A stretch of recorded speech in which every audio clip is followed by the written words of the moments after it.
খাস করে আপনারা জানেন বেগম খালেদা জিয়া সে অসুস্থ, হসপিটালে আছে।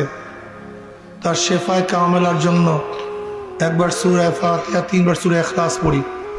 আউযু বিল্লাহি মিনাশ শাইতানির রাজিম, বিসমিল্লাহ, আলহামদুলিল্লাহ, আল্লাহুম্মা আমিন। আল্লাহ বেগম খালেদা জিয়ার শরীরকে পরিপূর্ণ আপনি সুস্থ করে দেন। ইয়া আল্লাহ শেফায়ে কামেলা আজলা নসিব করেন। ইয়া আল্লাহ যাদের উসিলায় মাহফিল হইল, যারা মাহফিলের জন্য চেষ্টা করলো, খাটনি দিল, সাহায্য করলো, আমরা যারা মাহফিলে হাজির হলাম সবার খাস রহমত নাজিল করেন। আল্লাহ এই গোরস্থানে যারা শুয়ে আছে সমস্ত মুমিন মুত্তাকিনদের কবরে আযাবকে মাফ করে দেন।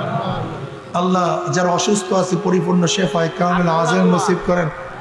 আল্লাহ যারা ঋণগ্রস্ত, ঋণ থেকে হেফাজত করেন। আসমানি গজব, জমিনে গজব থেকে হেফাজত করেন। আল্লাহ আপনার জমিনে আপনার হুকুমত, ইসলাম হুকুমত কায়েম করে দেন। আল্লাহ কমপক্ষে কপাল পোড়া মুসলমানের কলব ইসলামের দিকেই ঝুঁকায়া দেন। আল্লাহ ইসলাম হুকুমতের জন্য হাত পাকে বিজয় করে দেন। ইয়া আল্লাহ আমরা যেভাবে কামাই করে হালাল রুজির মধ্যে বরকত দান করেন। রব্বির হামহুমা কামা রাব্বায়ানি সাগীরা। সুবহান রাব্বিকা রাব্বিল ইজ্জাতি আম্মা ইয়াসিফুন, সালামুন আলাল মুরসালিন, আলহামদুলিল্লাহি রাব্বিল আলামিন।